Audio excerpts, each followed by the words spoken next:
자, 한 주간의 꿀 같은 휴식을 취하고 다시 모였습니다.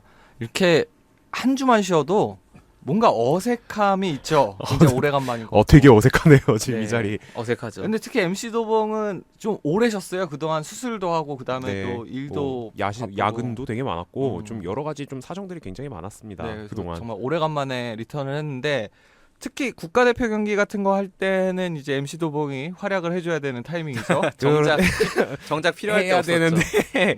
하필이면 딱 또 가는 날이 장날이라고 이럴 때 또 아프고 일이 있어가지고 좀 아쉬웠습니다 저도. 그 저희 지난 방송은 들으셨습니까? 그 중계 방송처럼 거의 녹음 그런 거를 뭐 하셨더라고요. 네, 보니까. 실시간으로 하나를 네. 했죠. 온두라스전. 네, 평가전. 그래서 제가 그 얘기를 듣고 딱 느끼는 게 저 자리엔 제가 들어가 있어야 되는데 제가 두 분은 아무리 봐도 캐스터 역할에는 어울리지 않아요. 제가 딱 캐스터를 해줘서 딱 이용 선수 여기 지금 왼쪽으로 지금 치고 들어가고 있는데 이거 어떻게 보십니까 우리 툴의 해설 어떻게 보십니까 이런 식으로 제가 이렇게 쳐주는 걸 제가 잘하는데 좀 반박할 아쉽지 수가 않았나. 없네. 이런 거를 제가 해줘야 되는데 뭐 다음번에 또 기회가 되면은 또 이제 월드컵 때 있지 않겠습니까? 그죠? 혹시 누가 알아요? 저거 이렇게 하다가 한 1, 2년 하다가 또 K리그 홍보대사 같은 것도 하고. 네. 감스트입니까? 꿈은 크게 가지는 법이요. 그건 좋아요. 근데 감스트 정도면은 뭐. 자, 근데 저희가 고백하건대 온두라스전을 본 다음부터 국가대표 평가전을 제가 일정을 체크를 못해서 다음 경기를 하나도 보지 못했습니다. 근데 그 다음에 했던 경기가 이제 보스니아랑 보스니아전. 한 거랑 이제 얼마 전에 볼리비아랑 한 거. 보스니아전은 출정식 할 때라서 제가 후반전은 봤어요. 그때 전반은 제가 그 집에 이제 들어가던 길이고 집에 들어가서 키니까 딱 후반전 시작해서 그 보스니아한테 3대1로 진 네. 경기. 네, 뭐 그걸 봤는데 그것까지는 보고 나서 그 다음에 이제 평가전이 또 있는지 몰랐어요. 근데 갑자기 팬다 형의 카톡 단톡방에서 막 선수들 욕을 그냥 막 이만큼 올라오더라고요. 아무도 대꾸도 안 하는데 막 욕을 막 하시는 거예요. 그러니까 막 있는 욕 없는 욕을 다 해가면서 나 쟤 이게 왜 저러냐. 갑자기 팬다 형 왜 갑자기 선수 욕을 하지? 한참 있다 보니까 평가전 했구나 이렇게 되더라고요. 그쵸. 네. 그래서 성산동 주민센터님께서도 볼리비아의 졸전 후 신태용 감독의 인터뷰가 화제네요. 히든카드가 있다는 말에 다들 비아냥대기 바쁘지만 마냥 허세는 아닌 것 같다. 어쨌든 한국 감독 중 신태용만큼 이룬 게 많은 감독도 없고 부상자 속출로 전력의 반이 날아갔다 해도 과언이 아닌 상황에서 열렬히 응원이라도 해줘야겠다라고 하시면서 신태용 감독의 히든카드가 혹시 중미 고유한 아닐까라는 이제 의견을 주셨어요. 그래서 오른쪽에 이제 이용이 또 건재하기도 하고 그리고 기성용의 파트너로 그 하메스도 지어봤으니까 고요한이 중미에서 큰 기여를 할 수 있지 않을까라고 이제 생각하신다고 그 의견을 주셨습니다. 국가대표 이제 월드컵이 지금 저희 녹음 시점에서 마지막 비공개 평가전 한 경기를 남기고 이제 세 경기를 치르게 됩니다. 자, 뭐 많은 분들이 각자의 의견을 쏟아 주시고 또 방송에서도 엄청 뭐 붕업이 안 된다 하는데 방송국들에서 다들 열심히 해요. 일단 자기네들이 투자한 게 있으니 이렇게 열심히 움직입니다. 그치, 보여주기는 해야죠. 네, 뭐 노력은 했다 우리는. 챙길 건 챙겨야죠. 예능의 해설위원들을 다 하고 심지어 볼쇼 이영표라는 프로그램까지 만들어주고. 맞아. 왜 만든 건지 모르겠는데 아무튼 덩달아서 백수 최용수 감독이 여기저기 불려다니고 있습니다. 김어준의 그 블랙하우스에도 나왔어요. 블랙하우스, 뉴스공장, 맞아. 그다음에 그 뭐 1%의 우정. 네, 그다음에 거기 볼쇼에서 전화 인터뷰 하셨죠. 그다음에 이제 냉장고를 부탁해도 나오시더라고요. 맞아. 그러면서 이제 여러 가지 이야기들을 쏟아내 주셨는데 정말 안타까운 건 거기에 서울 팬이 없어요. 서울 얘기를 정확하게 물어보지 않아요. 뭐 그렇죠. 근데 그 최용수 감독님 입장에서는 솔직히 예전 팀인데 얘기를 꺼내는 것도 조금 그 김어준의 뉴스공장 아침 라디오 방송에서 김어준이 사실 이 사람도 뭐 그렇게 축구를 볼 시간이 있겠습니까? 바쁜 분이죠. 리그 경기를 뭐 안 보시는지 서울에서도 잘리신 거죠라고 얘기를 하시더라고요. 잘렸잖아요. 뭐 이렇게 몰아세우셨는데 최용수 감독이 일단 블랙하우스에서 이제 좀 빵빵 터져서 그쪽으로 이제 또 나오신 건데 그걸 서울에서는 잘렸다라고 말하기가 좀 그렇죠. 잘린 건 아니죠. 네, 근데 중국에서는 잘린 게 맞죠. 네. 잘린 게 맞죠. 그렇지만 제가 총대 매겠습니다. 네. 뭐 그렇게 되는데 이제 그런 부분들 뭐 서울에서도 성적을 그래도 괜찮게 내지 않았냐 뭐 이런 정도는 리서치를 하고 얘기를 하는데 참 재밌는데 좀 서울 얘기도 조금만 더 해줬으면 좋겠는데 아, 그치. 그치, 좀 서울 팬 아쉽기는 입장에서는 했죠. 그렇지. 월드컵 뭐가 중요합니까? 뭐 독일전을 1승 재물 독일을 1승 재물로 삼아야 된다 이런 거 뒤통수 때리는 얘기 하셨는데 파격적인 얘기. 사실 농담이잖아요. 뭐 진심이라고 생각하시겠습니까 본인도?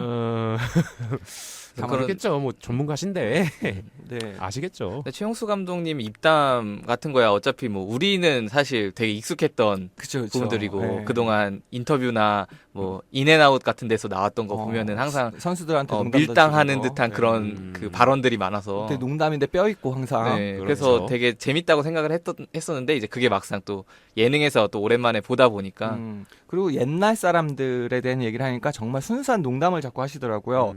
지성아 보고 싶다라든가 아무도 누굴 만나고 돌아다니지 모르겠다. 이영표는 시끄럽다. 이런 얘기도 하시면서 신태용 감독에 대한 평가를 하셨어요. 오, 네. 그러니까 신태용 감독님은 예전부터 좀 달랐다. 그러니까 모든 걸 이 한 문장 그 표현할 자기가 그 뱉으신 말 한 문장에 담겨 있다. 그 신태용 감독이 예전에 그거 있죠. 나는 난 놈이다.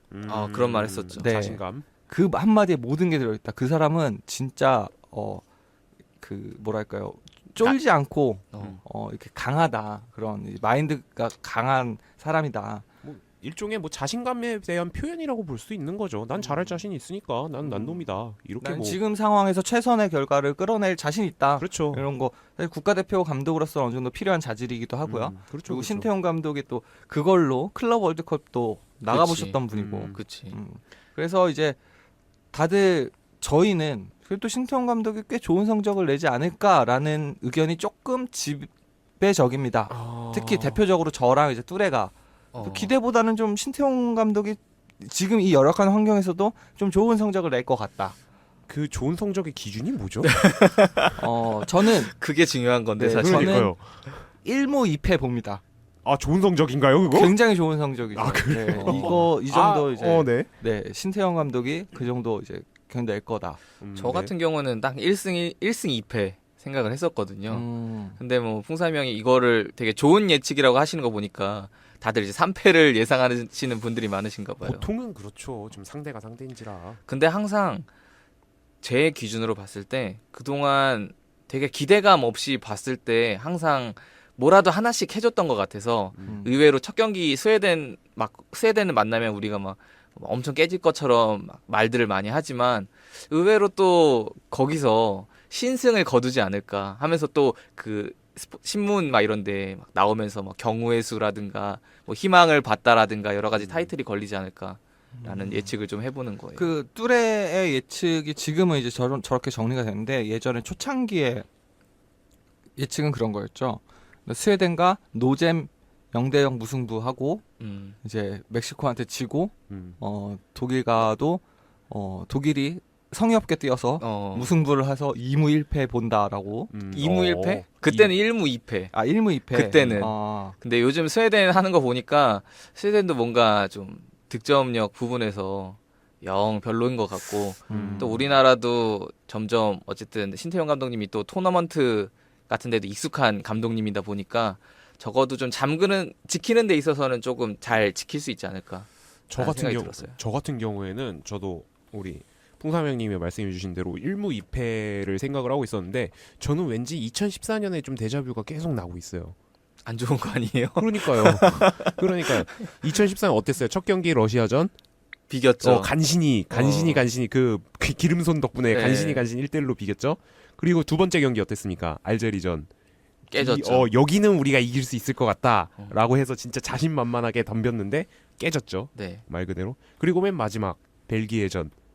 벨기에전은 뭐 똑같아요. 설렁설렁 어차피 진출이 확정된 벨기에가 설렁설렁 나왔는데도 1대0으로 졌죠. 하긴 그때도 그런 얘기 있었죠. 막 벨기에는 힘 좀 빼고 나와도 된다라는 얘기 막 나오면서 그리고 실제로 힘 빼서 나왔어요. 힘 빼서 나왔는데도 졌어요. 우리는 진짜 최고의 전력을 해서 나왔는데도 그랬죠. 그때 당시에 벨기에는 세계 랭킹이 4위였나 그렇습니다. 하지만 현재 독일은 세계 랭킹 몇입니까? 1위요. 그렇죠. 이게 문제가 되는 겁니다. 이제. 그렇죠. 네, 여기까지 하도록 그래서 하겠습니다. 이제 두 분 다 같은 1무 2패인데 이게 되게 MC 도봉님 같은 경우에는 이게 망했다. 저는 좀 부정적으로 봅니다. 풍사명은 잘했다. 그치. 약간 이렇게 시각이 갈리는 건데. 성적을 내면 전 박수 쳐드려야죠. 아 물론 열심히 응원은 하죠 당연히. 전 우리나라인데. 응원은 안 해요. 아니, 오히려 나는 반대야. 그냥 이 형은 저는 응원을 안 해요. 그냥 결과에 잘했네 하고 박수 쳐주는 거죠. 왜냐면은 풍사명은 관심이 자체가 없기 때문에 일단 욕도 관심 없어요? 심한 욕도 안 하고요. 어. 심한 칭찬도 안 해요. 그냥 약간 우리나라 사람 아닌 것처럼 그래요? 약간 그냥 한국 저 정도면 마치- 잘했네. 마치 괜찮네. 뭐 토토하듯이 뭐 그런 것입니까? 여기다 투자를 해야 차라리 토토를 하면 목숨 걸고 응원을 하든 욕을 하든 할 텐데 어. 완전 떨어진 사람. 뭔가 되게 뭔가 되게 아니, 사실 저도 그렇게 뭐 국가대표를 이렇게 막 열렬하게 꼭 이겨야 된다 이런 느낌보다는 약간 오히려 응원을 덜 하면서부터 조금 뭐라고 해야지 그분들 입장에서는 차라리 이런 팬들이 나올 수도 있는 거지. 욕은 그렇게 안 하니까 저는. 저보다 어떻게 보면 더 긍정적인데요, 우리 뚜레 형이? 아니 그러니까 풍삼이랑 비슷해요. 사실 관심 자체가 그렇게 크지 않고 기대치가 높지 않은 거지. 우리가 뜨거워지는 분야가 아니야 국가대표 경기가. 그래도 그러니까 차라리 챔스 결승 뜨거워질 수 있어. FC 서울 K리그 경기 당연히 뜨거워지지. 그건 당연한 거고. 근데 국가대표 경기 잘 모르겠어. 박희성이 헛발질 할 때는 정말 화가 많이 나지만 그치. 뭐 손흥민이 헛발질 한다고 해서 그게 막 이렇게 이렇게 화낼 일은 아닌데. 그러니까 이번에 언제 얼마 전 평가전에서 보스니아랑 할 때 그런 장면이 나왔는데 손흥민 선수가 이제 1대1 찬스에서 그러니까 패스 안 하고 패스 안 하고 슛 때렸다고 욕 많이 먹었잖아요. 근데 저는 이재성 빡쳐가지고 애초에 그런 기대감 자체가 낮기 때문에 뭐 그럴 수도 있지 뭐 거기서. 그러니까 이런 느낌. 그러니까 뭐 해설이나 다른 이제 해외 축구라든가 아니면 그냥 일반적인 축구 전반적으로 해서 리플에 뭐 공격수는 그래도 탐욕을 부릴 줄 알아야 된다. 이거는 맞아요. 자기가 응원하는 팀이 아니니까 할 수 있는 말이야. 나도 손흥민한테 그런 얘기 얼마든지 할 수 있어. 근데 박희성 절대 안 되지. 안 되지.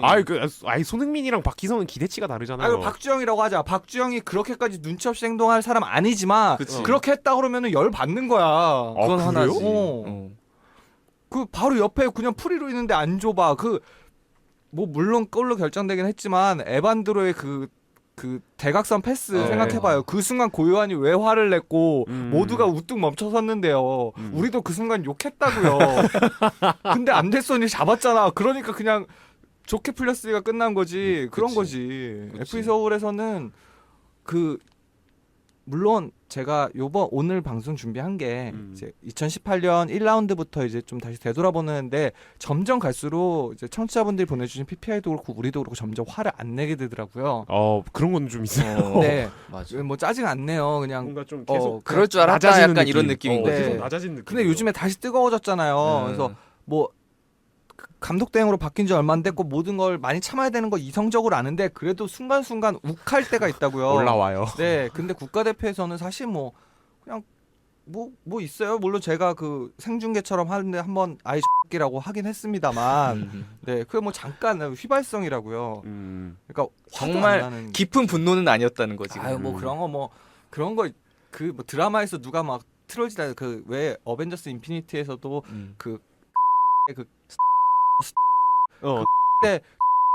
이라고 다들 맞아요. 욕했잖아요. 엄청 욕했죠. 네, 근데 영화가 나오면 잊혀지잖아요. 그러니까 지금 얘기 안 했는데 까먹고 있었어. 나 지금 얘기하다 까먹고 있었어. 나 지금. 그 정도의 이제 약간 분노까지는 아니고. 그렇게 다 흘러가는 거죠. 뭐 국가대표 뭐하러 화냅니까요? 기본적으로 월드컵 이벤트 경기잖아요. 그렇죠. 네. 이벤트 경기요. 축제. 축제. 축제. 진짜 전 세계인의 축제. 유엔 가입자 수보다 피파 가입자 수가 더 많아요. 굉장히 많이 들은 멘트인데 이거. 전 세계 축제 그냥 우리는 보면서 더 잘하면은 쟤네도 잘하네 하고 열심히 뛰면 열심히 뛰었다 박수 치고 그치. 안 뛰는 애들 있으면 와 쟤네는 프로가 뭐 저래 이러면서 그냥 웃어 넘기고 그러면 돼요. 이런 게 이제 저희의 마인드라는 거죠. 뭐 이게 뭐 옳다는 건 아니지만 그렇죠. 굳이 못한다고 스트레스 받진 말자. 그게 내 저희의 팀도 스타일이다. 아닌데 뭐, 내 진짜. 팀도 아닌데 뭐 무슨 상관이야. 그래서 사실 저희가 국가대표를 논하고 월드컵을 논한다는 게 조금 어폐가 어폐가 있어요. 약간 그래서 저번 맞아요. 방송 때도 이걸 우리가 해도 해도 되는 괜찮은 건가? 걸까? 왜냐면 풍삼형 정우영이 누군지도 몰랐거든요. 진짜요? 아니 그냥 제가 너무 싫은 거예요. 저기 파는 게 쟤 뭐야 했는데 정우영 이래요. 네. 정우영? 그리고 뭐지? 정승현 선수가 누군지도 몰랐고. 그럴 수 있어요. 그러니까 근데 이제 저희는 이제 그렇다고 해서 막 그거를 가지고서 과도하게 하지 않잖아요. 모르면 모른다고 하잖아요. 그렇죠. 그래도 그러니까 우리는 집중해서 맞아요. 본 게 고요한 그다음에 두세조, 그 정도지 뭐. 뭐 기성용, 이청용 한번 그때 나왔을 때 이청용 이청용 넘어지고 나서 아파하고 못 뛰는 거 보고서 아이고 청룡이 어떡하냐 그러니까. FC 서울 오자 이런 얘기를 하는 거예요. 돌아오자. 네. 좀 우리가 할 시선이 수 있는 다르다는 얘기만 거지. 하자는 거지. 음. 그리고 그렇게 따지면은 사실 그 뭐 국가대표 경기를 보고 막 흥분해서 막 엿을 던지고 막 맹비난하고 뭐 쟤네들 뭐 다 뭐 죽이네 뭐 축협이 뭐 썩어 자빠졌네 이렇게 사실 욕할 이유도 별로 없어요. 축협이 뭐 국가기관도 아니고 맞아요. 그거는 맞아요. 그냥 국가기관 아닙니다. 축협은. 축구인들이 은퇴 후에 이제 자기네들의 이제 사사로운 복지를 위해서 만든 기관이고 다른 나라에서 어떤지 모르겠지만 우리나라에선 그렇게 운영되고 있기 때문에 뭐 욕할 이유도 없고 그냥 별로다 싶으면 안 보면 그만이에요. 그럼 맞아요. 자기네들이 불똥이 떨어져서 또 이렇게 열심히 방송에 나오고 노력하잖아요. 그러면은 또 그렇게 이제 좀 위기감이 있어야지 뭐 좀 그렇죠. 열심히 하고 우리는 그렇게 해서 만약에 뭔가 재밌는 상황이 벌어지면 그만큼 즐기면 그만인 거고 축협도 뭐 이제 무관인 속에 한 번씩 이게 말라 죽어 가봐야지 지들도 정신 차리겠죠. 근데 그쵸. 뭐 다들 아시겠지만 일단 참고로 축협은 절대 우리 세금이 한 푼도 안 들어가는 거 아니죠? 아니 조금 들어가요. 조금이요? 네, 조금 한 들어가는데 푼도 안 들어간다고 알고 그게 있는데. 얼마 금액 이상 들어가면은 국정감사를 받아야 그러니까 그거를 감사 자료인가 뭐 하여튼 뭐 보내야 된대요. 근데 축협에서는 아이 그냥 우리 안 받아도 돼라고 하는데 나라에서 어쨌든 그냥 그 스포츠 단체에다 나눠주는 거니까 받아. 그리고 한번 그거. 예전에는 조금 더 받아. 왜냐하면 기준을 넘겨서 감사 자료를 받고 싶었거든요. 그게 뭐 세금을 더 뜯을 수 있다던가 뭐 이런 여러 가지 요소들이 있잖아요. 그리고 사람들이 참 축협에 대해서 불만도 이렇게 여론도 있고 하다 보니까 근데 축협에서 굳이 그 선을 넘지 않는 선에서 이제 그냥 명목상 약간 명목상 받아서 축협에서 직접적인 사업에 쓰는 게 아니라 유선연적으로 그냥 그 돈 다 써버리는 걸로 돌려버리는 거. 네 알고 있습니다. 그래서 아무튼 세금은 거의 안 들어간다는 네, 거. 사실상 뭐 세금 가지고 욕할 만한 단체는 아니고요. 맞아요. 네. 네, 그건 맞네요. 네. 그때 이렇게들 말 많이 할 거였으면 저번 주에 방송할 걸 그랬어요. 그리고 다들 되게 국가대표 얘기만으로 지금 되게 오래 방송을 하고 있어요. 아니 뭐 할 얘기 많았어요. 저는 많았어요? 오랜만에 와가지고 뭐 하나만 던져주시면 전 잘할 수 있어요. 사실 죄송스럽게 생각하는 거는 저희가 지지난주에 이제 둘이서 방송을 하고서 무리다. 다음 주는 진짜 너무 힘들다. 한 주만 쉬자. 아 왜냐면 너무 할 게 없는 거예요. 할 게 없었다고. 그러니까 우리는 서울 얘기를 하고 싶은데 알고 보니까 이적 시장도 7월부터더라고요. 네, 맞아요. 아직도 다 이제 아직 한참 남은 거예요. 그래서 참 뭔가 재정비의 시간이 필요하다라는 네. 생각이 들어서 네. 그래서 지난주에 말씀드린 것처럼 오늘은 이제 2018년 FC 서울을 한번 돌아보는 자리를 마련했는데 슬쩍슬쩍 보는데도 그러니까 이게 제가 보면서 느낀 건데 화가 나는 게 아니라요. 사람이 무기력해져요. 좀 달관한 느낌이죠. 달관한 게 아니라 뭔가 힘이 빠져. 굉장히 우울해지고 맞아. 자괴감이 들고 뭐 그러니까 되게 부정적인 그 이제 화를 낸다는 건 사실 이제 에너지가 이제 표출되는 거잖아요. 그런 에너지조차 남지 않게 그냥 화를 낼 힘도 없다. 네, 굉장히 부정적인 에너지가 저를 잠식하는 그런 느낌이었는데 그래서 좀 굉장히 고통스러운 시간이었어요. 잠깐이었지만. 그러니까 대단한 거예요, 솔직히. 어쨌든 짧게씩이라도 돌려보고 왔다는 게 맞아요. 아니요, 그래서 10라운드까지만 보고 황선홍 자진 사퇴 그 시점까지만 일단 먼저 봤는데 그러면 더 한 거잖아. 그러니까 안 좋은 경기만 그러니까 안 좋은 것만 다 본 거잖아요. 여기까지 보고 나서 진짜 너무 제가 이제 부정적인 에너지에 잠식당해서 좀 힘들더라고요. 감정적으로.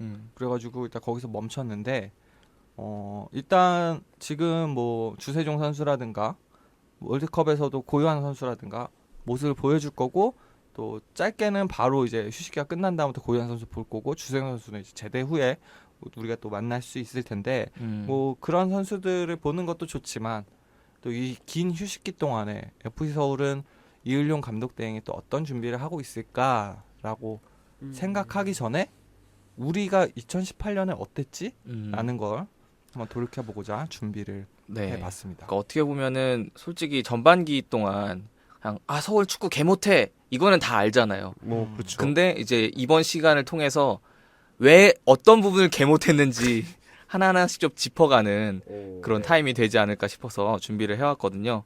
그래서 뭐 여러 가지 그동안 이제 꾸준히 이제 축적해둔 데이터를 토대로 해서 서울이 어느 부분에서 특히나 좀 못했는지를 준비를 했거든요. 그럼 우선적으로 시즌 전에가 굉장히 핫했죠. 그래서 이적 시장. 네. 그렇죠. 5가지 키워드만 꼽아봤습니다. 첫 번째로는 황선홍 리빌딩 선언. 우리의 의문은 그동안은 뭐하고? 그랬죠. 그렇죠. 그 비시즌 기간에 갑자기 안 가던 스페인 원정 그 그치. 훈련을 전지 갔습니다. 훈련을. 네, 전지 훈련을 갔다가 그러면은 가고시마를 안 가는 거야 했더니 2차는 또 가고시마로 갔어요. 연습 경기도 엄청 많이 잡고. 스페인에서 11경기 네. 네. 음. 그리고 가고시마에서 3경기를 치렀고 그 가고시마 일본으로 가서 이제 기자들이 뭐 인터뷰도 많이 했어요. 그 중에서 이제 그 스포티비 뉴스에서 실린 직설 인터뷰 황선홍에게 물었다 2018 시즌 FC 서울 Q&A라는 기사가 있습니다. 그 중에서 몇 가지 질문 중에서 이제 좀 눈여겨 볼 만한 부분이 있는 것 같아서 이제 좀 추려왔는데요. 일단 황선홍이 했던 말들만 조금 따왔습니다. 몇 문장만. 첫 번째로는 이 얘기를 했습니다. 2차 전훈을 마치고 복귀하면 개막전까지 일주일이 남습니다. 이곳에서 모든 것을 완벽하게 만들어서 갈 예정입니다. 그리고 또 두 번째로 완벽하기 위해서 어느 정도 시간이 들지 모르겠지만 우리가 추구하는 것들은 분명하기 때문에 선수들과 잘 공유해서 시즌 중에 그런 부분들이 잘 나타나게 한다면 경쟁력을 갖출 수 있다고 보고 우리 선수들이 노력해서 심플하고 다이나믹한 축구를 하려고 노력하고 있습니다. 시즌 중에 그런 경기를 많이 할 수 있을 거라고 보고 그렇게 믿고 있습니다. 이게 이제 막 그 중간중간에 들려오는 연습 경기 결과들 볼 때마다 0대0, 0대1 막 이런 거 막 들리면서 이제 팬들이 불안해할 때쯤에 자꾸 이런 인터뷰가 나오곤 했었죠. 네, 그러면서 연습 경기가 좀 사그라들는 시기였기 때문에 이때부터 이제 좀 갈렸죠. 한번 믿어보자라고 하는 거. 원래 뭐 연습 경기 시즌 전에 이제 연습 경기지 않냐라는 쪽이 있었고 그렇죠. 아무리 그래도 적어도 골은 많이 넣는 경기가 나와야 기대를 할 거 아니냐라는 그치. 쪽도 있었고 그리고 또 한 문장 더 하면은 역시 축구는 중앙도 중요하지만 윙포드에서 움직임을 어떻게 가져가느냐에 따라 또 다른 방식의 축구를 할 수 있다고 봅니다. 뭐 이 외에는 뭐 그런 것도 있습니다. 수비가 약하다는 지적이 있는데 미드필더 조합에 따라 수비도 같이 강해질 수 있을 거라고 생각한다는 의견을 밝히기도 했죠. 2018년 10경기를 다 본 지금의 시점에서 보면 이 말들은 홍명보 감독의 표현을 빌자면 거짓말쟁이였던 겁니다. 네. 아유 2002년의 영웅들이. 자, 그러고서 대안이 그 수원 삼성으로 이적하는 사건이 뭐 발생합니다. 참사 아닌 참사였죠. 네, 기사가 쏟아졌죠. 저는 이렇게 정리해봤습니다. 니놈들에게는 스토리, 우리에겐 FC 서울을 그만 봐야 할 이유. 대안이 그만큼 컸다. 물론 맞습니다만 여기서부터 이제 많은 분들이 프런트에 대한 실망감을 많이 들었는데 대안과 황선홍이 맞지 않는다는 건 작년 시즌부터 계속 봐왔던 거예요. 그리고 그런 분쟁이 있다는 것만으로 부정적으로 생각하는 팬들 굉장히 소수일 겁니다. 다만 그렇게 싸워서 합의를 이끌어내고 하나의 팀이 될 수 있다면 그 싸움은 오히려 더 좋은 약이라고 생각하는 이제 팬들은 그 정도도 다 알고 있습니다. 하지만 그런 걸 봉합하려 했는데 못한 건지 애초에 안 한 건지 황선홍과의 대안의 이제 그 트러블은 굉장히 많이 표면으로 표출이 됐고 그리고 그거를 이제 봉합하기 위한 액션들 최용수 감독은 굉장히 잘했던 그 부분들을 황선홍 감독은 보이지 못했고 결국에는 이적을 하게 됩니다. 이게 누가 먼저였는지가 중요한 게 아니라 그 오랜 시간 동안의 갈등을 봉합해서 한 팀으로 이끌어 나가지 못했다는 문제죠. 저는 그래서 이제 황선홍 감독을 좀 신뢰하지 못하는 이유인데 그런 일들이 있었고요. 그리고 두 번째 오스마르 임대 탈황세인가 선수의 도전인가. 그러니까 이 오스마르 선수 임대 때는 그러니까 우리가 저번 시즌 이제 끝마치고서 재계약해야 될 선수가 몇 명 있었는데 이제 그게 이제 대안과 오스마르였는데 그다음 박주영도 있었죠. 박주영 선수까지 3명이었는데 이제 먼저 나왔던 거 이제 오스마르랑 재계약을 안 한다. 뭐 재계약에 대한 소식이 없어서 그 부분 때문에 불안했다가 갑자기 이제 대안이 팍 터지면서 오스마르 선수는 좀 잊혀지고 다 내보내라 막 이런 얘기도 그러 나오고. 하다가 이제 박주영 선수 갑자기 재계약 3년 재계약 맞아. 딱 발표하면서 이야 웬일로 그래도 니네가 양심은 좀 있구나 하면서 박주영은 하는구나. 할 때쯤에 이제 오스마르를 재계약했다는 얘기가 맞아요. 갑자기 나오면서 그랬어. 약간 그 좀 갈리긴 했었지만 그래도 오스마르를 잡은 부분은 그래도 뭐 잘했다라는 얘기가 있었는데 그 소식이 들리고 얼마 안 돼서 바로 임대가 또 나오면서 한바탕 또 뒤집어졌었죠. 이렇게 이제 좀 팬심을 요동치는 사건들이 있은 다음에 윤일록 선수가 이적을 합니다. 윤일록 선수 보내는 건 뭐 거의 뭐 어쩔 수 없었던 그런 일이었죠. 그거는 본인이 뭐- 도전을 원하는 그런 상황이었기 때문에. 저도 이렇게 정리를 했습니다. 보내기에 아쉬운 선수지만 마음의 준비는 됐다.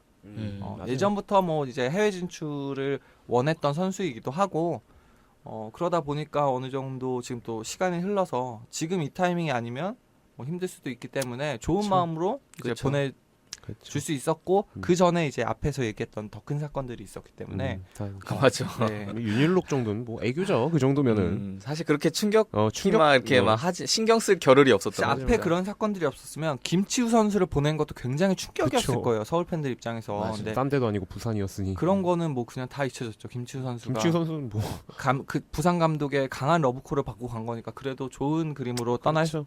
그 팀에 가게 돼서 다행이다라는 축복하는 마음을 가질 수 있게 되었고 반면에 마지막으로 뽑은 사건은 기대 안 되는 영입 리스트. 박동진, 정현철, 조영호, 김성준, 에반드로, 김호홍, 박준영, 안데이손 순으로 발표가 났었죠.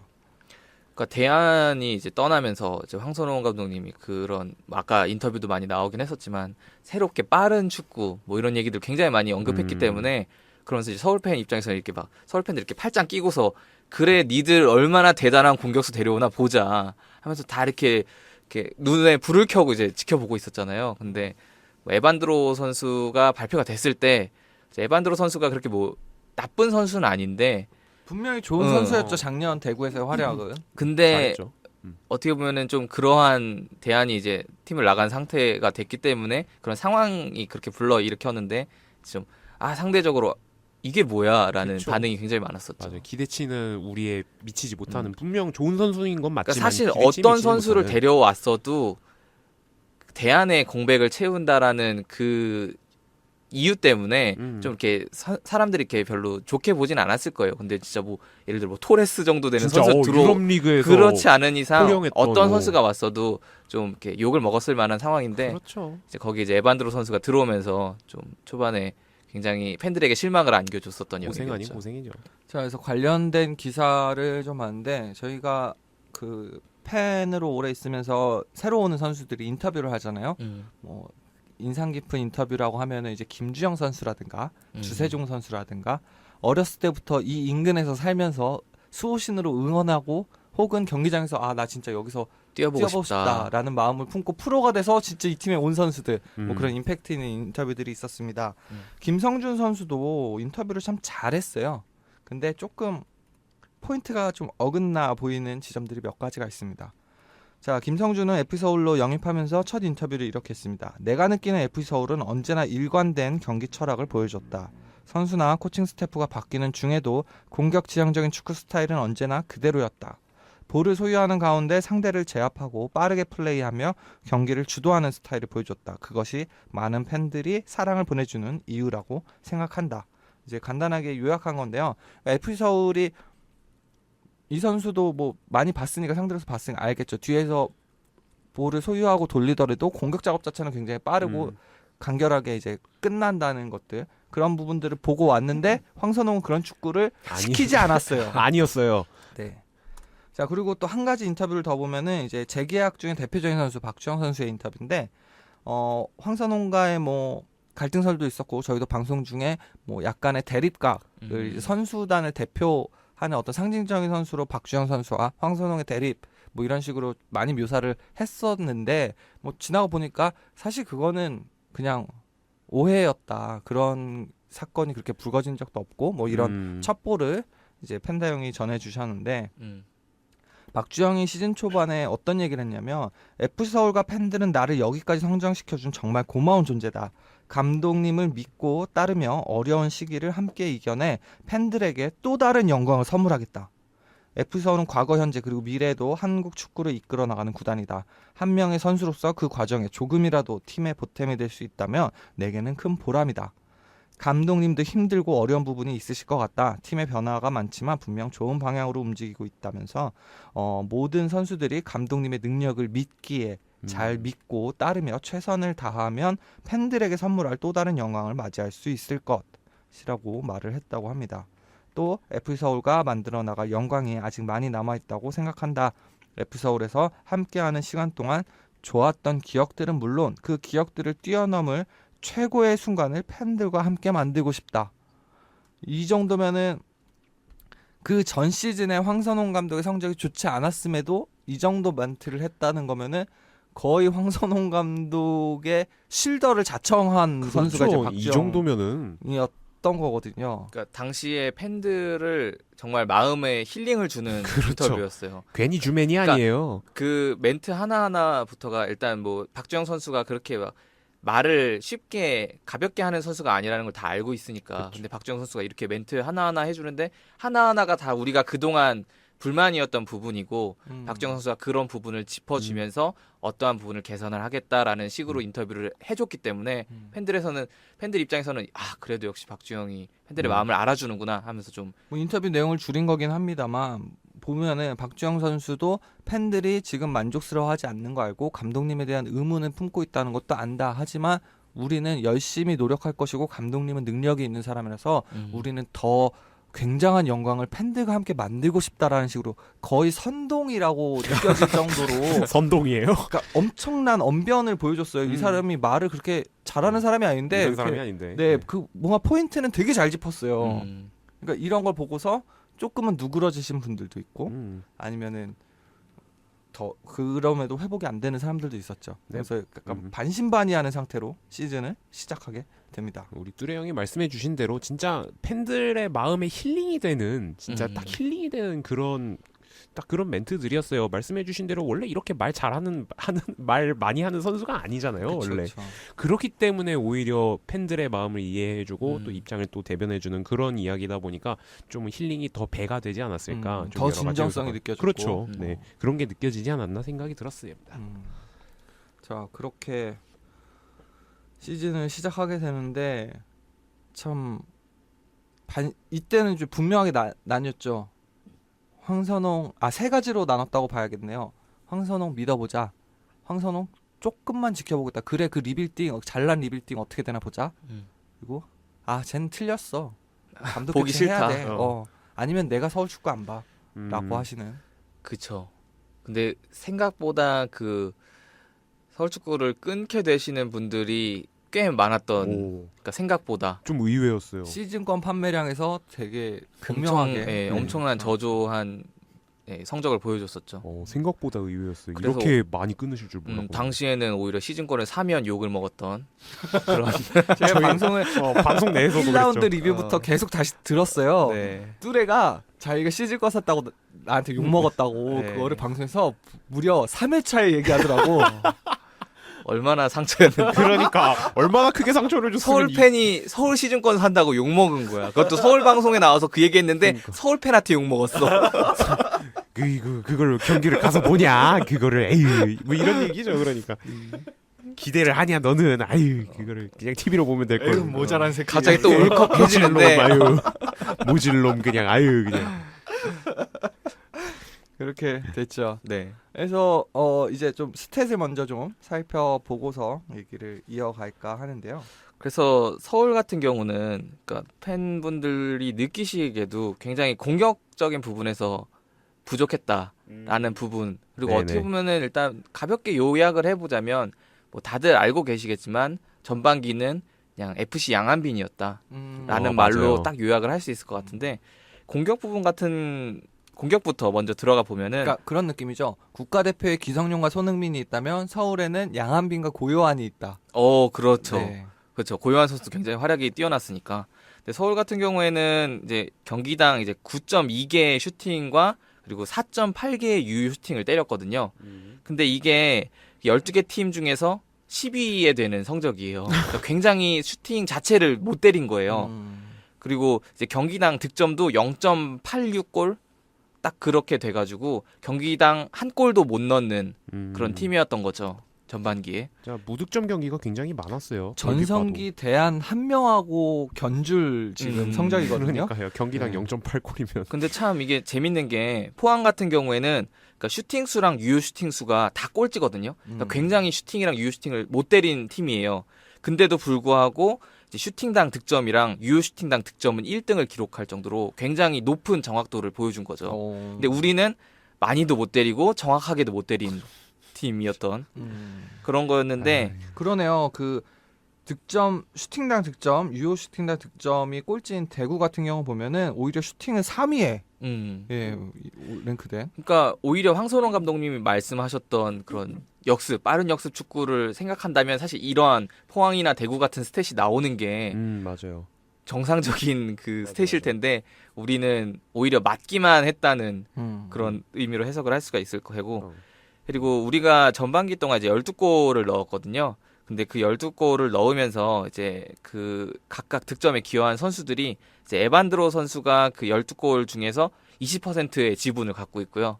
그리고 안델손 선수가 또 20%, 그리고 고요한 선수가 20%, 이렇게 해서 벌써 세 선수가 60%의 지분을 갖고 있고 나머지는 이제 조영욱 선수가 10% 의외로 꽤 높았고 그리고 박주영 선수가 5%, 뭐 신강훈 선수, 신진호 선수, 김성준 선수, 곽태희 선수 이렇게까지 다 5%라는 부분이었는데 우리가 이제 후반기 축구를 기대할 때 이제 어쨌든 전방의 공격수들 그러니까 박주영, 안델손, 에반드로 이 세 선수가 어쨌든 팀 득점에 많은 기여를 해줘야 되는 부분인데 뭐 에반드로 선수나 안델손 선수는 그래도 20% 정도면 그나마 어쨌든 봐줄만한 수치라고 보는데 박주영 선수가 5%밖에 안 됐다는 게 그러니까 좀 황선홍 체제에 나오지를 못했어요. 그러니까 일단, 이거는 경기를 못 뛰었으니까. 그러니까 나오지 못한 부분도 있었고 어쨌든 후반기에 우리가 좀 반전을 이뤄내기 위해서는 필요하다. 확실히 그렇죠. 골잡이로서 아니면 박주영 선수가 정말 골잡이로서 역할을 해주던가 아니면 이제 비는 외국인 쿼터를 정말 득점력을 갖춘 공격수를 사와야 된다는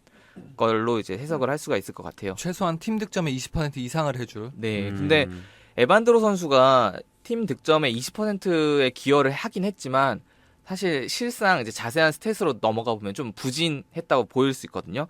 그러니까 작년에 이제 대구에서 활약할 때 같은 경우에는 슈팅당 득점력이 0.22 정도였어요.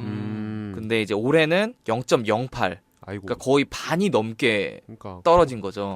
폭락했네요. 그리고 유효 슈팅당 득점력도 작년에는 0.39로 거의 10개 때리면 4개 정도 들어가는 수준이었거든요. 괜찮네. 그러니까 유효 슈팅으로 따졌을 때 그러니까. 유효 슈팅 10개 때리면 4골을 넣는 정도의 수치였는데 5개 때리면 2개 들어간다. 올해는 지금 전반기 활약은 0.16 정도거든요. 많이 그러니까 떨어졌는데? 10개 유효 슈팅을 때려봤자 뭐 한두 개 정도.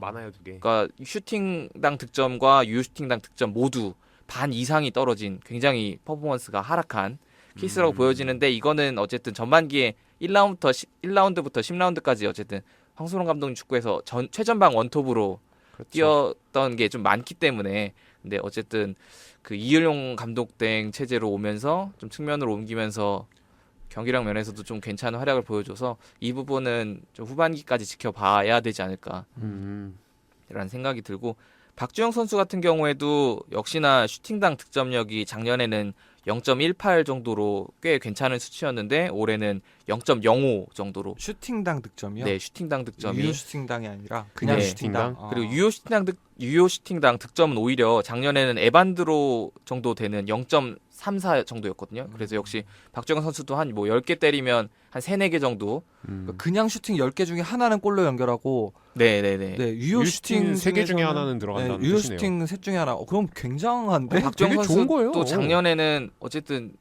공격수로서의 활약은 좋았다고 볼 수 있는 거죠. 그러니까 그렇죠. 경기를 많이 못 나왔던 거지. 이렇게 막 화려하다고 생각 안 했는데도 네. 스탯으로 보니까 괜찮아요. 네, 괜찮네요. 근데 박주영 선수는 올 시즌 같은 경우에는 이제 유효 슈팅당 득점은 0.22 정도로 조금 이제 또 역시나 내려온 케이스거든요. 그러니까 확실히 공격진 부분에서 그 마무리를 짓지 못한 부분은 확실히 뭐 책임을 그러니까 전방에 있는 3명에게 모두 책임이 있다고 할 수가 있겠죠. 그리고 수비적인 부분으로 넘어가게 되면은 일단 저는 그러니까 팀이 전체적으로 수비를 하는 데 있어서 상대에게 유효 슈팅이 가장 위험하기 때문에 유효 슈팅을 얼마나 허용했느냐를 좀 중점적으로 봤거든요. 근데 우선은 일단 서울 같은 경우에는 전반기 동안 경기당 실점이 1.07골이거든요. 그러니까 경기당 한 골은 먹힌다. 상수다. 간다. 1실점은 1실점은 상수. 그렇게 제 아무리 양한빈이어도 한 1실점은 어쩔 수 없다라는 음. 부분으로 이게 전반적으로 12개 팀을 보면은 포항과 함께 수원이랑 포항이랑 좀 비슷한 수치를 기록하면서 중간 정도로 위치를 하고 있고요. 그리고 경기당 허용한 유효 슈팅은 6.7개거든요. 근데 이게 리그 평균인 6.3개보다 좀 많이 내주는 편이거든요. 근데 이게 가장 적게 내주는 팀이 전북인데 전북이 경기당 5개의 유효 슈팅을 내주거든요. 그러니까 그런 거에 비하면은 우리가 이게 실제적으로 경기당으로 따져서 그렇지 전체 유효 슈팅 허용한 유효 슈팅으로 따지면 거의 한 30개 넘게가 차이가 나기 때문에 그러네요. 그러니까 우리가 수비적인 부분에 있어서 골키퍼한테 부담을 많이 줬다는 수치가 나온 거고 그럼에도 불구하고 허용했던 유효 슈팅 대비 실점률은 18.8%로 리그 3위예요. 굉장하다. 야, 이 양한빈이 대단한 거지 이거는. 이 말은 곧 키퍼의 선방이 빛을 발했다는 거죠. 그렇죠. 이거는 굉장하다, 굉장해. 그래서 슈팅을 했는데 막았던 거. 이런 케이스가 이제 몇 팀이 있어요. 울산 같은 경우에는 경기당 7.8개의 유효 슈팅을 허용하거든요. 그러니까 우리보다 한 개의 유효 슈팅을 더 허용하는 셈이고 이게 리그 꼴찌예요. 그러니까 울산이 리그 꼴찌는 리그 꼴찌거든요. 그러니까 굉장히 많은 유효 슈팅을 허용한다는 거죠. 수비적인 부분에서. 그럼에도 불구하고 실점률이 14%. 그러니까 이거는 1등이에요. 그러니까 울산 뭐야? 울산 골키퍼야말로 정말 고생했다라고 할 수 있는 거죠. 울산 골키퍼라 하면 뭐 오승훈 선수라든가 뭐 김용대 선수라든가 정말 좋은 활약을 보여준 케이스라는 거고 진짜. 한빈이보다 그리고 더 눈물 난다.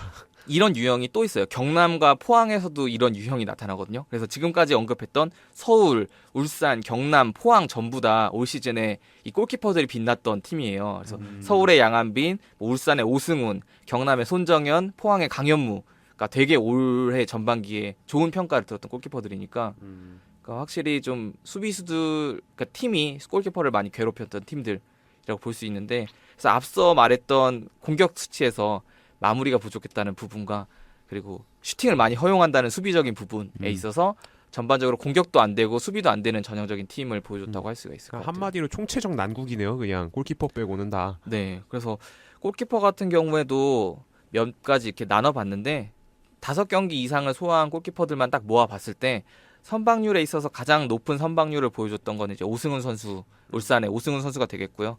그 다음으로 이제 좋았던 게 송범근 선수, 뭐 그 다음에 신화용, 김용대, 양한비 순으로 좋은 활약을 보여줬는데 이 선수들은 다 이제 80% 이상의 선방률을 기록하면서 확실히 K리그에 좋은 골키퍼들이 많다라는 거를 좀 보여줄 수가 있는 것 같아요. 유효 슈팅 5개 중에 4개는 막는다. 막는 네. 키퍼들이라는 거잖아요. 네, 지금 거의 웬만한 건 다 막아준다는 걸 볼 수가 있고 양한빈 선수 같은 경우에는 이제 경기당 4.6개 정도의 유효 슈팅을 다 막아내는 대단한 우리가 거예요. 한 6.5개 정도의 슈팅을 허용하는데 그 유효 슈팅을 허용하는데 그 중에 한 4.5개 정도는 막아준다라고 볼 수가 있으니까 양한빈 선수가 굉장히 소중한 존재라는 걸 다시금 느낄 수 있는 사실 수치였어요. 스탯으로 보면은 좀 그런 느낌이잖아요. 게임처럼 멀리서 그 뻥 차면은 골키퍼가 딱 막아내는 장면이라고 생각했는데 경기를 복귀해 보면은 양한빈 선수가 정말 슛 쏘는 상대방과 막 1m 거리에서 막 맞아요. 막아내고 1대1 찬스 막 막아내고 막 막 그쵸. 몸 날려서 막 막아내고 그러니까 이런 장면들 아주 생각하면 끔찍했죠. 그냥 네, 진짜 대단하고. 굉장하네. 그래서 양한빈 선수가 뭐 한두 골 먹혔다고 해서 우리가 PPI 할 때도 차마 네. 욕을 할 수가 없잖아요. 양한빈 선수 나옵니다. 두 골 먹은 2골인가 3골 실점했는데도 PPI A를 양한빈 선수 그러니까 막 S S 주고 막 A 받고 네. 막 그랬던 기억이 나네요. 막. 그래서 이쯤에서 이제 한 경기 한 경기 조금 괴로우시겠지만 곱씹어 보도록 하죠. 정말 답답해 왜 이런 건지 그때 좋았었는데 정말 비참해 내 앞에 너를 그땐 사랑했는데. 자, 1라운드입니다. 3월 1일 제주를 원정 경기를 치렀습니다. 결과는 0대0 무승부. 자, 그냥 황선홍의 시기가 끝나고 나서 돌이켜보면 황선홍은 공을 딱 앞으로 떨궈놓고 그 앞에서 합해서 그거를 이제 골로 득점으로 연결하고자 했고 그렇기 때문에 돌이켜보면 안데손 선수가 뭐 사이드 전방에서 압박을 하다가 상대 수비수를 당황시켜서 흘러나온 볼이나 아니면 패스 미스가 이루어진 거 끊어서 뭐 어시스트를 하거나 직접 득점으로 연결하거나 뭐 이런 식의 플레이들이 많았습니다. 그래서 거기서 이제 골키퍼 앞에서 경합하는 상황을 만들고 흘러나오는 골을 뒤에서 고요한 선수가 차서 넣는다든가 이런 식으로 뭔가 팀이 만들어낸 골이라기보다는 압박을 해서 상대를 당황시킨 후에 그 허점을 노리는 그러니까 상대가 약하길 바라는 기조의 경기들을 많이 했는데 이건 지나가 보니까 이 정도로 보이는 거지. 과정에 있을 때 팬들은 혼란의 도가니 그 자체였습니다. 도대체 보여주려는 게 무엇인가? 음. 도대체 그렇게 우리가 그 오프 시즌 동안 그렇게 우리가 바랬던 그리고 인터뷰에서 나왔던 진짜 빠른 축구 뭔가 주도권을 잡으면서 뭔가 그렇죠. 이제 다이나믹한 축구라고 그렇게 이렇게 얘기를 해놨는데 정작 보여준 거는 말씀해주신 것처럼 상대를 당황시키는 거였나? 이런 좀 의구심이 들었던 첫 경기였어요. 그래서 저희가 PPI로 보내주신 거 그리고 저희 패널들이 한 줄 평들을 다 합쳐서 눈에 띄는 것 경기를 잘 설명할 수 있는 것들을 몇 가지 꼽아왔는데 1라운드 한 줄 평 첫 번째 한 줄 평은 그겁니다. 그래서 팬들에게 어떤 경기를 얘기하고 싶은 건데 라고 MC 도봉이 말했습니다. 네, 이게- 제가 한 얘기죠. 이게 1라운드에 나왔다는 게 참 아이러니하네요. 그러니까 제가 하고 싶은 얘기가 딱 그거예요. 시작하자마자 아니 그래서 네가 올해 뭘 할 건데라는 멘트가 오, 나온 거니까. 아니 경기를 딱 보니까 그렇잖아요. 그래서 뭘 보여줄 건데 봤는데도 모르겠어요. 아니 무슨 뭐 영화도 아니고 뭐 부연 설명이 필요해요? 그치, 축구 그치. 경기에 그런 게 아니잖아요. 그렇지. 그래서 다른 한 줄 평으로 이런 게 있습니다. 무색무취 서울 혹은 답이 없어 답답하다. 이게 1라운드에 나온 한 줄평인 거죠. 네. 뭡니까 이게 도대체? 자 그리고 감독이 황새라서 새가슴처럼 경기한다. 쫄지 마라 선수들아. 감독이 나가도 우리는 그대들과 함께한다라고. 멋지다. 예언인가요? 이제 빨리 나가라라는 거죠. 이런 비중이 점점 뒤로 갈수록 커집니다. 그리고 경기 내용을 좀 설명하는 한 줄 평을 꼽았는데 이웅희 선수 아니었으면 질 뻔한 경기. 이게 무슨 말이냐면 기억난다. 이때서부터 계속 우리 수비가 그랬는데 상대 공격진이 쓸면 우리 수비진들이 쓸렸어요. 그래서 제주가 우리의 왼쪽으로 공격을 확 하다가 우리의 오른쪽으로 패스가 넘어왔는데 이웅희 선수가 반대편 그러니까 오른쪽 센터백에 있다가 그걸 대비하다 미끄러졌는데 바로 그 앞에서 슈팅을 하는 거야. 그 슈팅 코스에다 머리를 들이밀어서 한 골을 막았습니다. 소위 말하는 이제 걸레 수비를 보여주면서. 네, 미끄러지는 순간에도 자기 머리로 그렇죠. 상대 슈팅하는 거랑 한 1.5m, 1m 거리인데 그냥 몸을 날렸어요. 그래서 한 골을 지켜내서 0대 0으로 비기게 됐는데 경기 내용을 조금 살펴보면 후방에서 로빙 혹은 뻥축구로 공격하는 그런 전술이 계속 몇 차례 나오기는 했습니다만 전체적으로 뭘 하려는 거지? 쟤네는 지금 뭐 하는 거지? 라는 의문이 굉장히 진하게 드는 경기였고 그래서 남은 거라곤 이웅의 몸으로 지킨 승점 1점이었다. 그리고 굉장히 많은 VAR이 나왔었습니다. 1라운드에. 맞아요. 1라운드부터. 근데 다 페널티킥 선언이 안 됐어요. 돌이켜서 생각해 보니까 이거는 페널티킥인지 아닌지를 보기 위한 게 아니라 공격하는 서울 선수들 저 새끼 헐리우드 아니야? 라고 해서 그걸 보려다 보니까 걸리긴 걸렸네 라고 하고 넘어간 게 아니었을까라는 추측을 해봅니다. 자 페널티킥 하나도 안 나온 것도 그것도 신기하다. 근데 그래서 우리 그때 되게 흥분했더라고요. 아니 그 정도 했으면 하나 정도는 왜 저건 페널티킥인데 왜 안 물지? VAR까지 저렇게 많이 했는데 왜 안 물지? 목표는 타겟은 제주 수비가 아니라 서울 공격진이 아니었을까 라는 생각이 좀 들고요. 자 2라운드 넘어가겠습니다. 3월 11일 강원을 홈으로 불려들여서 2대1로 졌습니다. 기억난다. 기억나네요. 다 같이 이렇게 갔었는데. 자 대표적인 한 줄 평은 느리고 단조로운데 번잡하기만 하다. 그리고 김민희진 충격적인 선언을 하죠. 서울 1승 하면 경기장 다시 나타나겠다. 그 발언. 네. 그 발언. 그 발언. 그리고 다른 청취자분들께서 5년간 쌓았던 팬심을 일주일 만에 잃어버렸다. 마음이 아픕니다. 점점 떠나갔었죠. 팬들이. 뭐 경기 내용으로는 감독은 선수들에게 슈팅하지 말라고 지시했나 보다. 라던가 강원한테 빠른 축구란 무엇인지 배웠느냐. 그리고 두 골이나 먹혔는데 양한빈이 S인 현실. 그렇지. 네. 맞아요. 자 이때부터 경기장에 황새아웃이 울려 퍼지기 시작했습니다. 자 이날 경기를 조금 득점과 실점을 보면 박주영이 먼저 득점을 합니다. 그리고 이웅이의 몸에 맞고 자책골로 기록된 골이 들어갔죠. 그리고 양한빈의 신들린 선방으로 굉장히 많은 위기를 넘겼던 경기였습니다. 무승부로 끝날 줄 알았어요. 그래서 그렇지. 아니, 양한빈도 양한빈의 날이다 싶었는데. 양한빈도 사람은 사람이더라고요. 네.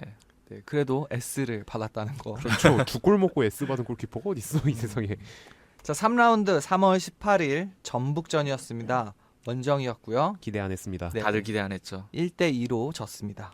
스코어만 보면은 진짜 간신히 막 진짜 어쩌 막 치고 받다가 막 간신히 막 지는 그런 내용 그렇게 보이는데 그쵸. 뭐 정작 내용을 보면은 뭐 다들 아시다시피 또 양한빈이 선방쇼를 보여줬다가 한 줄 평으로 알 수 있습니다. 전반전만 했으면 좋았을 것을. 아 맞아. 전반전은 전반전이 그런 대로 0대0으로 괜찮았어. 0대0으로 끝났으니까. 네, 그래서 전북 현대 대 양한빈이라는 아, 얘기도 있었고요. 라인업 보고 기대도 안 했는데 기대 안 한 만큼 미련이나 아쉬움도 없다. 팬들의 마음이 식어가기 시작했습니다. 그래서 사실상 팬이 보살이라는 얘기도 나오고요. 경기 시작부터 끝까지 희노애락 감정 변화 하나 없었던 경기. 노노노노 지금 갑자기 숨이 가빠지면서 그때 트라우마가 되살아나는 것 같아. 노노노노.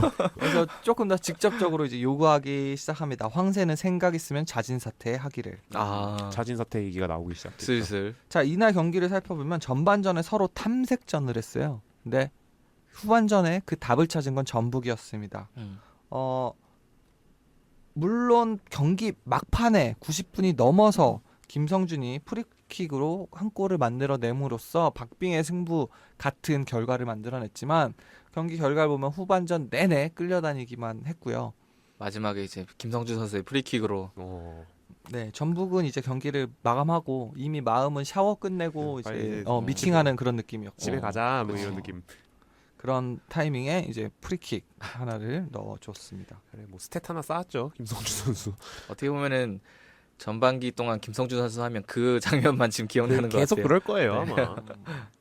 자, 그러고 나서는 이제 4월 달 경기로 넘어갑니다. 4월 1일, 4월 달은 좀 스케줄이 빡빡했어요. 이제 주중 경기가 생겼으니 3월 1일부터 해가지고 3경기만 한 거에 비하면 4월 그쵸. 달은 일단 4월 1일 인천을 홈으로 불러들여서 무승부. 아 1대1 무승부가 나옵니다. 이때도 기억이 나네요. 음. 진짜 첫승 언제야 도대체 첫승 언제야 이러고 해가지고 제가 진짜 직관을 가서 이긴 골을 그때까지 한 번도 못 봤어요. 진짜로 그때까지 그래가지고 인천전에 1대0으로 이기고 있어요. 아 드디어 내가 징크스를 깨는구나 이러고 있었는데 갑자기 시우타임. 시우타임이 갑자기 터지더라고요 그때. 그래서 한 줄 평에 이런 말이 있습니다. 시우타임 밥송이라도 부르지 말지. 아 그러니까 같이 맞아. 열심히 밥써 우리 승점 자판기 이러고 있었는데 갑자기 골 먹었어 갑분싸 갑자기 팍 이러 와 그러면서 이제 그 약간 황선홍과 서울 축구에 대한 분노가 약간 수호신 쪽으로도 살짝 갔었죠. 밥송이 왜 괜히 했느냐. 설레발은 필패다 막 이러면서. 참 이게 좀 웃긴 게 그렇게 고통스러웠기 때문인지는 모르겠으나 이야기 키워드 하나하나 던지니까 다들 지금 기억이 되살아나고 새록새록 생각이 나면서 갑자기 숨이 가빠지고 갑자기 뭐가 막 치밀어 오르고 지금 공항이 올 것 같고 막. 저는 뭔가 막 올라오네요 지금.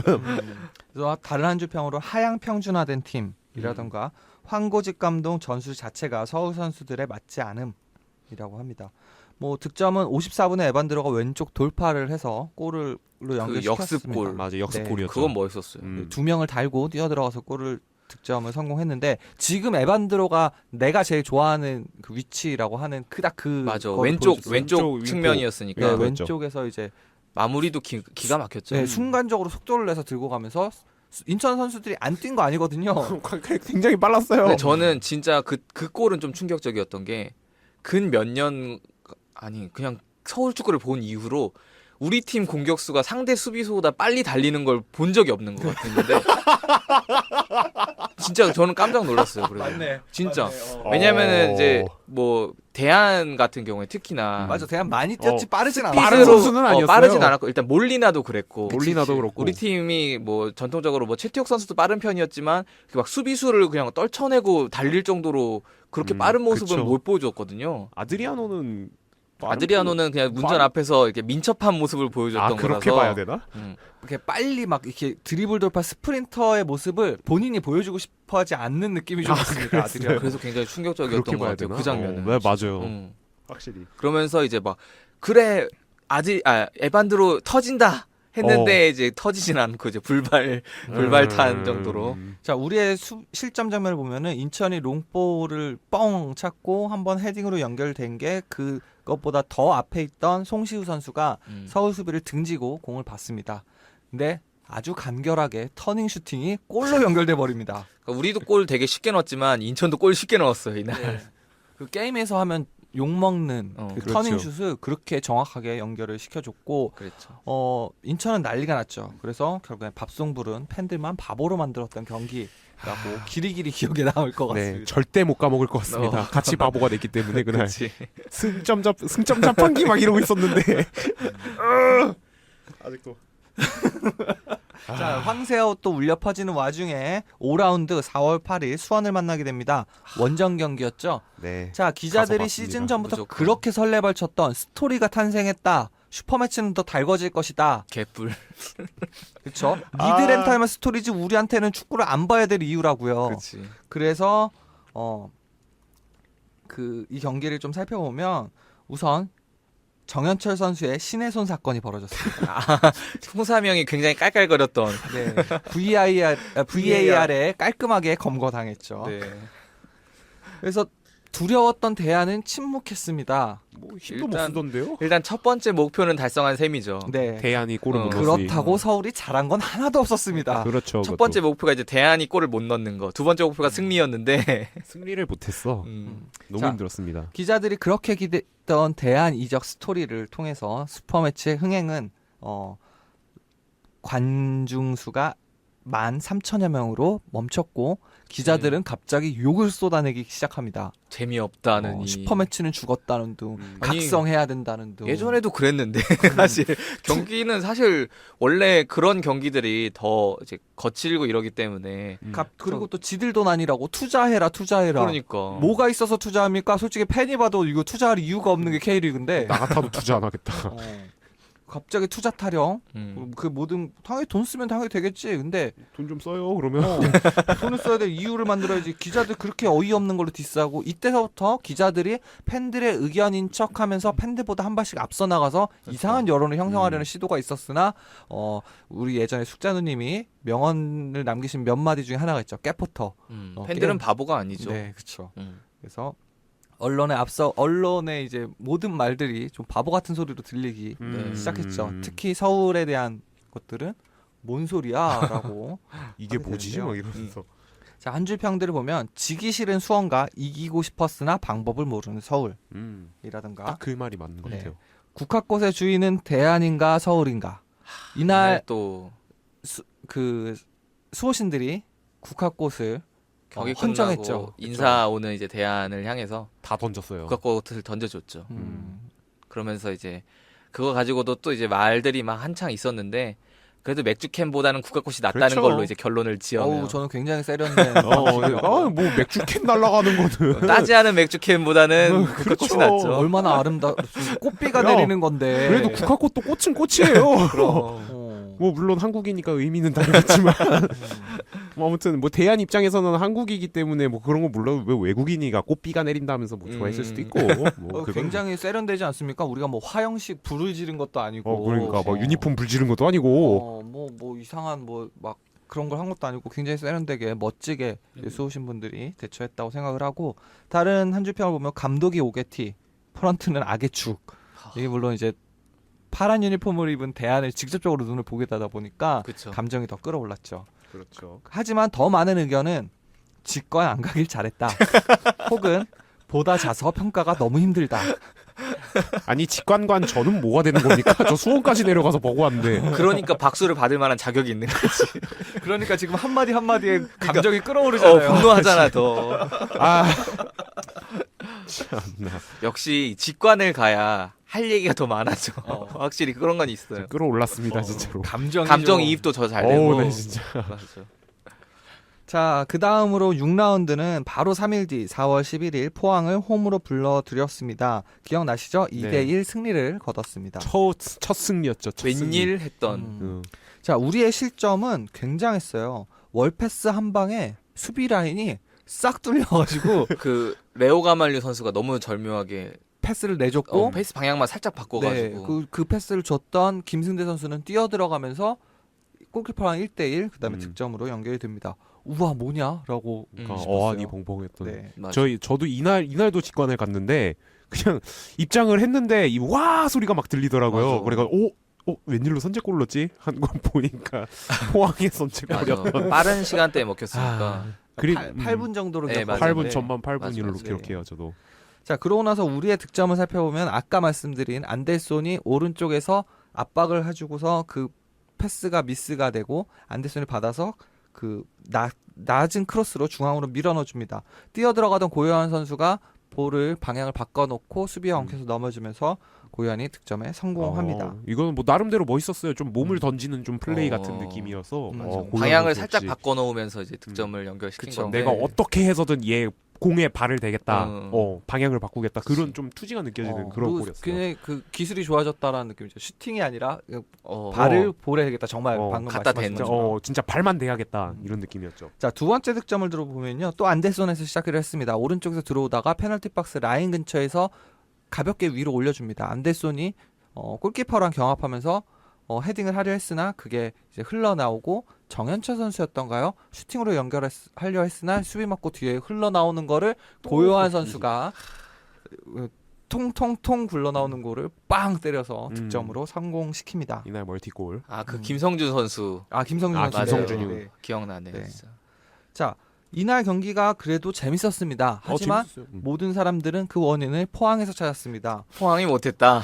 아니요, 포항이 못했다기보다 포항은 이때까지 봐왔던 K리그 팀이랑 다른 걸 지향하는 것 같다. 왜냐하면 우리가 그때 방송 다시 들어보시면 울산이랑 서울 얘기를 해요. 네. 상대가 잘하는 걸 못하게 하는 방식이 아니라 포항은 우리 약점 분명한데 그럼 잘하는 걸 극대화시켜서 이걸 그치. 극복해 나가겠다라는 기조를 하다 보니까 포항이 이 당시에 모든 경기를 굉장히 재밌게 만드는 마법을 부리고 있던 시점이거든요. 그치. 소위 말하는 이제 김승대 라인 브레이킹이나 이제 컨셉이 뚜렷했으니까. 맞아요. 그러니까 자기네들이 잘하는 거 하는 거죠. 그러니까 그러면서 지든 이기든 경기를 굉장히 재밌게 만드는 마법을 부리고 있었습니다. 그리고 이날 여담으로 이날 처음으로 상암 월드컵 경기장 2층이 열렸습니다. 2층이 열렸던 첫 날이었습니다. 통천을 거둔 날. 네, 통천 거둔 날. 그날 저 그래서 이때 아니면 언제 보겠냐 그래서 2층에서 경기를 봤던 기억이 나네요. 하지만 앞으로도 계속 볼 수 있다는 거. 어쩌다 보니 그렇게 됐어요. 자, 한 줄 평들 살펴보면은 여전히 갈 길은 멀지만 눈앞의 승리는 칭찬한다라고. 그리고 다른 의견으로는 황선홍이 얘기한 전술이 통하면서 멋지게 이긴 경기라니 점점점. 그러니까 이제는 우리가 알죠. 황선홍이 일단 앞에다 공을 떨궈 놓고 그 안에서 상대의 실수를 유도하고 거기서 나온 두 골이 모두 다 그렇게 나왔잖아요. 네. 그래서 황선홍의 전술이 먹힌 경기라고 평가할 수 있겠죠. 음. 자, 부족한 전술은 투지로 해결, 전형적인 약팀의 모습이다라고 이제 날카롭게 지적해 주신 분도 있고. 4,709명이 온 서울 운동회에서 고요한이 먹여 살렸다. 자, 이날 그 MC 도봉이 처음으로 2층에서 본다고 즐거워했던 날 관중 수는 4,709명이었습니다. 사람이 없긴 없더라고요. 뭐 평일 경기라서 그런지는 몰라도 좀 널널했어요. 2층엔 사람 하나도 없었고. 자, 바로 3일 뒤 7라운드 4월 14일 울산전 원정 경기를 치르죠. 자, 0대1 울산이 승리합니다. 이날 수중전 엄청났죠. 수중전. 그렇죠. 자, 한 줄평 먼저 살펴볼까요? 그따위로 축구하려면 점점점. 아유. 혹은 이 팀은 답이 없다. 팀 케미가 완전히 무너진 느낌. 감독님 아직도 할 말이 있으세요? 혹은 리빌딩에 대한 우려가 현실이 되니 강등의 공포가 밀려온다. 이제 순위도 이제 처음에 한두 경기 정도 패하는 거야. 뭐 그 처음에 이제 순위가 워낙에 널뛰니까 네. 다들 위기가 없는데 이제 7라운드 왔는데 밑에 있으니 점점 1승밖에 없어. 굳어져 가는 것 같으니까. 자, 그렇게 해서 하지만 이날 눈여겨볼 만한 것은 그거였죠. 팀 뭐 한 줄 평에서도 얘기하는 것처럼 팀 플레이가 점차 사라지고 각자 자기가 해결하려는 모습, 그러니까 누군가 함께 만들어 나가려는 모습이 사라지고 있습니다. 하지만 그럼에도 불구하고 슛 자체가 많지는 않았다는 미스테리. 그러니까 이날 되게 이상했던 게 비가 오면은 솔직히 양 팀이 다 좀 경기력이 떨어지는 건 사실이잖아요. 근데 이상하게 이날은 비가 왔는데 서울만 경기력이 떨어지는 느낌이었어. 이상해 그게. 이상하게 울산은 막 패스도 되게 잘 맞고 막 롱패스도 비가 오는데 롱패스도 잘 들어가고 막 그런데 우리 패스가 하나도 안 돼. 하지만 울산도 득점은 PK. 맞아요. 득점이었습니다. 그러기는 했었죠. 양한빈 선수가 몸을 날렸고 그때 이제 펜다 형의 얘기로는 리플레이를 자세히 보면 공의 이제 스핀 방향이 바뀐다. 저거는 닿았던 거다. 근데 근데 이제 그게 좀 아주 자세히 봐야 보이는 부분이라서 뭐 음. 순간적으로는 양한미 선수가 몸을 날리면서 상대 공격수를 먼저 쳤다라고 충분히 볼만도 한 장면이었습니다. 자, 8라운드에 들어갑니다. 4월 21일 대구를 홈으로 불러드립니다. 3대0 대승을 거두죠. 아 이날은 진짜 뿌듯했습니다. 경기 볼 때마다 보면서 그냥 쭉 이날도 또 고요한 선수가 워낙 맞아요. 그 멋있는 골도 넣고 고요한 선수도 중거리 슛을 하나 멋지게 네. 넣었는데요. 그거보다 주목해야 할 장면은 이거였죠. 대구전에서는 물음표였던 신예 조영욱이 1어시 1자책골 유발을 하면서 조영욱 될 만한 애인가 보다라는 거를 될 놈들. 네, 보여줬죠. 그래서 한 줄 평을 보면 밸런스의 차이, 대구 안 될 때 모습이 종합 선물 세트 같았어요. 이날 대구가 진짜 말아먹었습니다. 퇴장도 당하고요. 아, 진짜 후반에. 못했어요. 맞아. 이거는 이번엔 대구 욕을 해야 돼요. 이거는 하지만 팬들만. MC 도봉은 진짜 시즌 말미에 황새 찬양으로 가나? 라고 업된 분위기를 표현하죠. 그러니까 이때까지만 해도 그럴 줄 알았지. 이때까지만 해도 희망을 놓지 않았지. 이때까지만 해도 분위기 반등될 줄 알았죠. 저는 당연히 이제 대승 한번 거뒀으니까 이제 분위기 타고 원래 축구라는 게 시즌 내내 분위기 탄다는 게 있으니까 이제 뭐 선수단 이제 좀 사기 좀 끌어올리고 이제 올라갈 것만 남았다. 뭐 그때는 그렇게 생각했죠. 그래서 뭐 많은 분들이 또 기뻐하셨어요. 황새하고 경기일 줄 알고 갔다가 영욱이 유니폼 샀습니다라고 하신 분도 있고 영욱이 좋아요. 뭐 조영욱 에반드로 고요한 신진호 발바닥에 땀나게 뛰었다라든가 신진호 혼자 죽어나던 중원에 고요한을 더하니 신진호도 살고 팀도 살았다.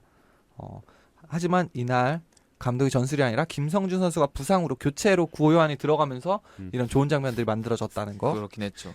진짜 아이러니해요. 그러니까 그리고서 어떤 분이 냉정한 평가를 내리십니다. 올해 내내 삽질해도 강등은 피할 수 있는 이유를 오늘 대구전 보면서 알 수 있습니다. 우리보다 더 못하는 두세 팀이 밑바닥을 깔아줄 것이기 때문이죠. 실제로도 그런 팀들이 있죠. 전반기 끝낸 현재. 자, 이제 황새 아웃까지 2경기 남았습니다. 9라운드 4월 25일 전남 원정 경기를 떠납니다. 전남한테 당연히 이길 거라고 저는 개인적으로 예측했으나 2대1 패를 당합니다. 그러니까 이날 아마 펜다 형도 막 그래도 한두 골 차 막 이렇게 한 골 차 막 이런 그걸 예상했었는데 생각보다 더 안 좋았죠 우리가. 솔직히 좀 충격이었어요. 방금 전에 말한 우리 밑에 깔아줄 두세 팀 중에 하나를 지금 전남을 꼽고 있었는데 그렇죠. 그런 팀한테 지금 잡혔으니 대구전을 보면서 뭐 희망을 보신 분들도 있고 그래도 어떤 안도 같은 걸 느끼신 분도 있었는데 그 두 가지를 모두 다 부셔버렸죠. 한 방에 날라갔어요. 맞아. 그러니까 이 많이 충격이었죠. 자, 이날 경기도 살펴보면 조영욱 선수가 70선제골로 가뿐하게 시작하는 듯 했습니다. 이제 대량 득점 기대하고. 하지만 무기력한 경기력과 흔들리는 수비 라인이 폭풍 2실점.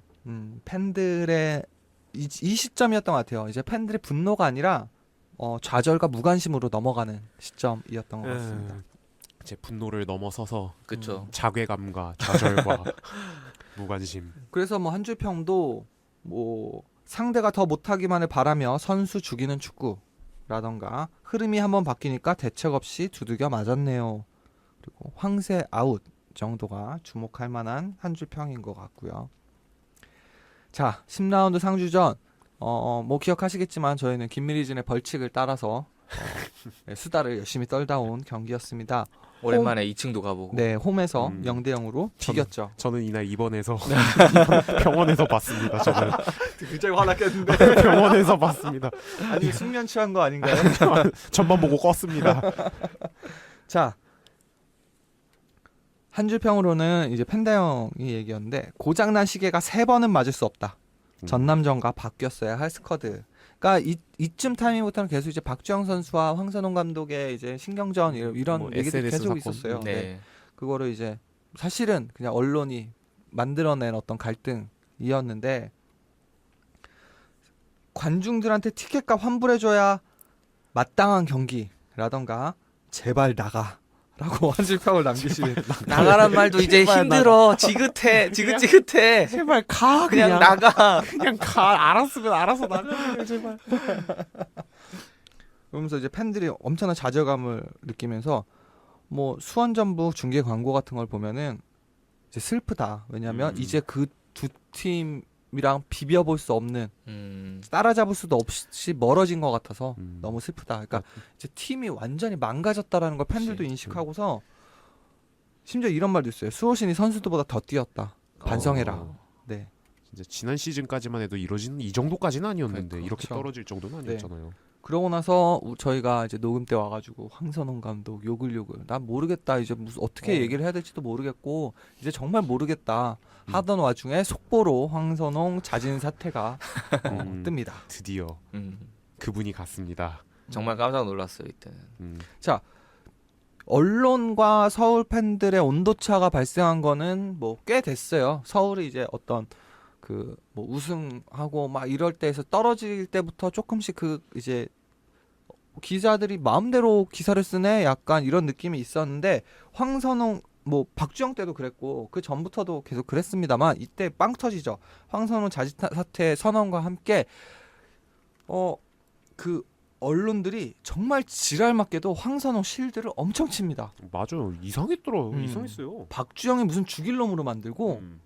뭐 프런트가 기다려주지 못한 것처럼 얘기를 하는데 이건 어디까지나 뭐 양쪽 다 의견으로 자진 사퇴가 맞는 것 같고 황선홍이 그동안 너무 힘들었다 더는 못하겠다라고 자진 사퇴한 게 맞는데 아직까지도 밝혀지지 않은 그 미스테리한 쉴드 기자들 한번 물어보고 싶어요. 왜 그러셨는지 그게 뭐 때문에 그런 건지 어디서 지침이라도 내려온 건지. 아니면 어디서 진짜 뭐 취재해서 소스를 얻었는지 무슨 얘기를 들었길래 그렇게까지 하셨는지 황선홍 감독의 전술이 아니면 엄청 선구적이었다라고 평가한다면 또 모르겠는데 우리 눈엔 그렇지 않아 보이니까 그거라도 설명을 해주시던가 정말 진짜 뭐 2020년형 전술이었다던가 뭐 한국 축구의 미래였다던가 뭐 타임머신을 타고 왔다든가. 미리. 이거를 좀 알려줬으면 좋겠어요. 막 2030년형 민헨에서 따온 전술이라던가 뭐 그런 거였으면 뭐 이해라도 하겠지. 어. 억지로라도.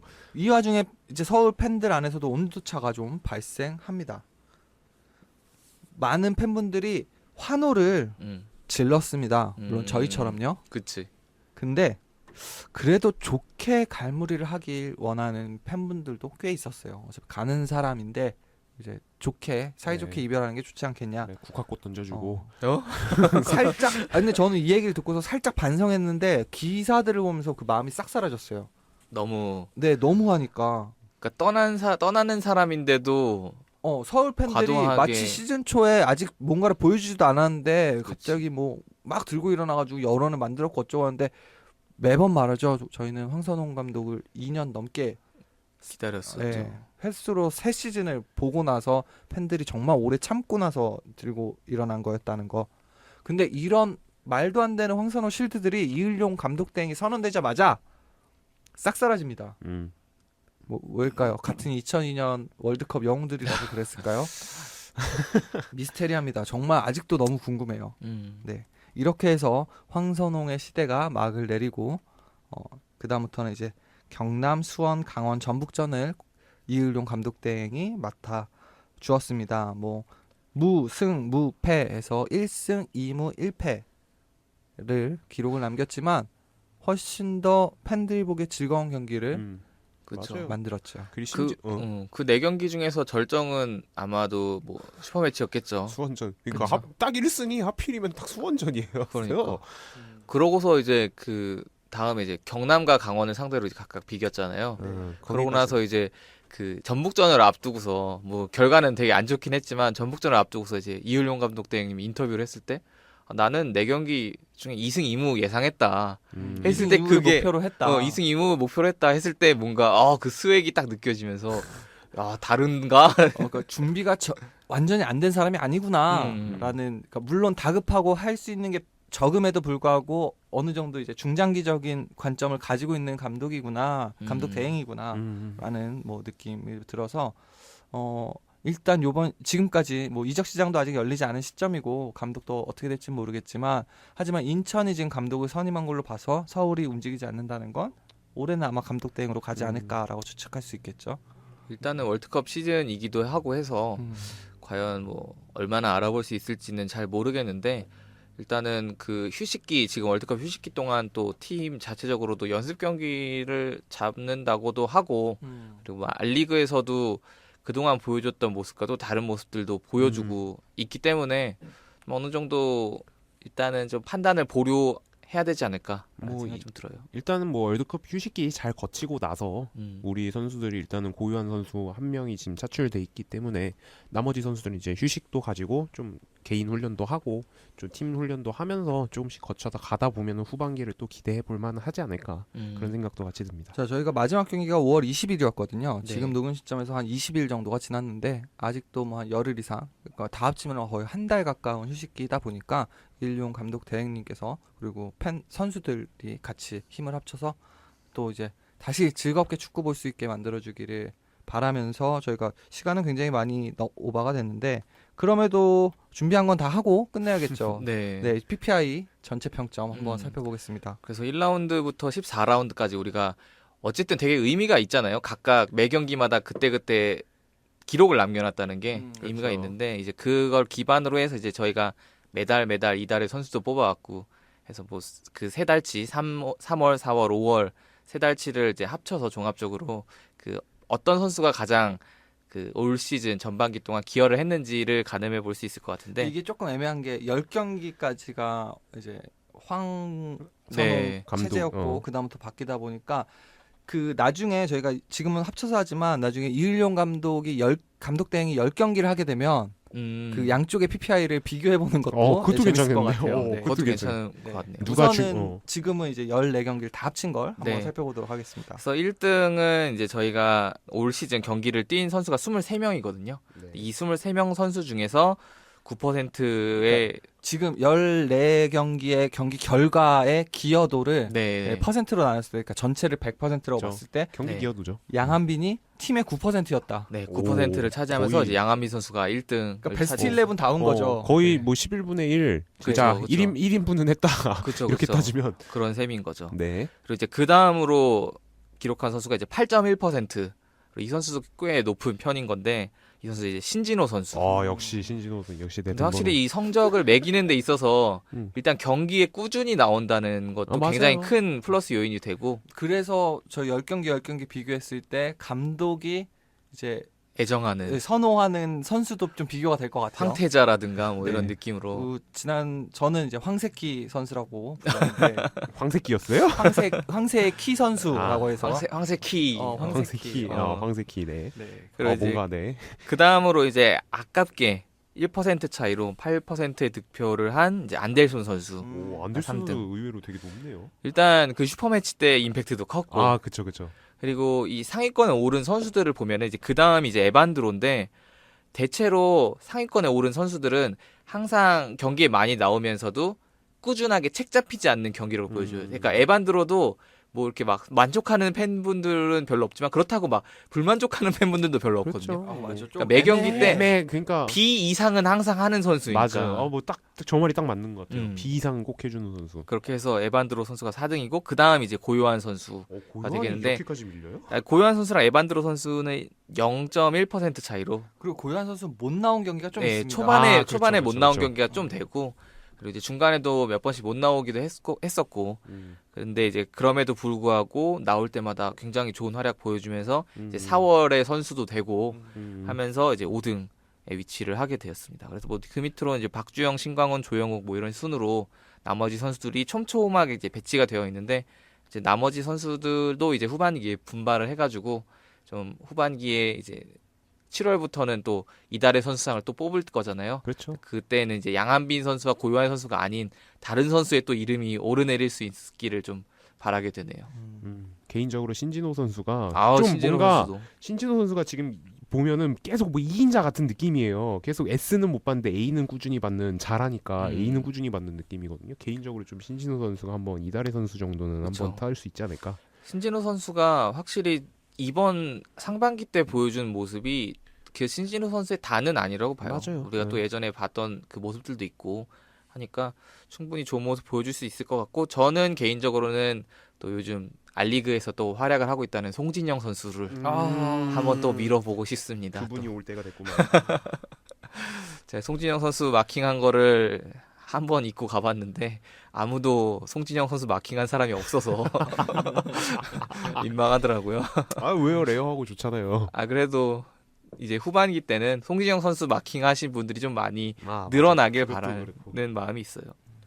자, 이렇게 해서 이렇게 PPI도 14경기를 살펴봤는데 저희가 많은 분들이 또 저희 방송에 참여를 해주시고 이러다 보니까 여러 가지로 이 팬들의 기준에서 이제 팀을 되돌아보고 비교해보고 이 전후를 이런 것들을 여러 가지로 확인해 볼 수 있는 것 같습니다. 조금은 그 기사들에서 나오는 의견과는 다르게 팬들은 우리는 이렇게 느꼈어라는 걸 확인할 수 있다는 점에서 좀 흥미로웠는데 한편으로는 좀 마음이 불편한 게 제가 오늘 너무 안 좋은 기억을 다시 꺼가지고 낸 것 같아서 아유, 저희가 또 트라우마를 네, 뭔가 끌어올랐더니 이을용 감독 대행의 10경기 때 다시 한번 경기를 이제 서머리 하면서 또 PPI도 비교도 해보고 할 수 있을 것 같습니다. 네. 저희가 그리고 다음 주는 좀 쉬어 가려고 합니다. 그러니까 녹음 시간이랑 월드컵 첫 경기가 또 겹쳐서 그리고 제가 또 다음 주가 일정이 안 돼서 그리고 확인해 보니까 묘하게 다음 주 월요일은 녹음에 참여할 수 있는 사람이 좀 적기도 하고 네, 좀 만들기가 어렵겠다라고 해서 그럼 월드컵 경기를 다들 잘 보고 와서 그 다음 주에 월드컵 경기 리뷰를 하자. 뒤풀이를 하자. 네, 그렇죠. 그렇게 결론을 정리를 좀 했습니다. 지난주에도 쉬었는데 또 쉬게 돼서 조금 죄송스러운 마음도 있는데 네, 저희 그만큼 좀 준비를 잘 해와서 재미있게 또 축구 얘기 할 수 있도록 하겠습니다. 지금까지 저는 풍리아치 3 김투레 MC 도봉이었습니다. 감사합니다. 감사합니다.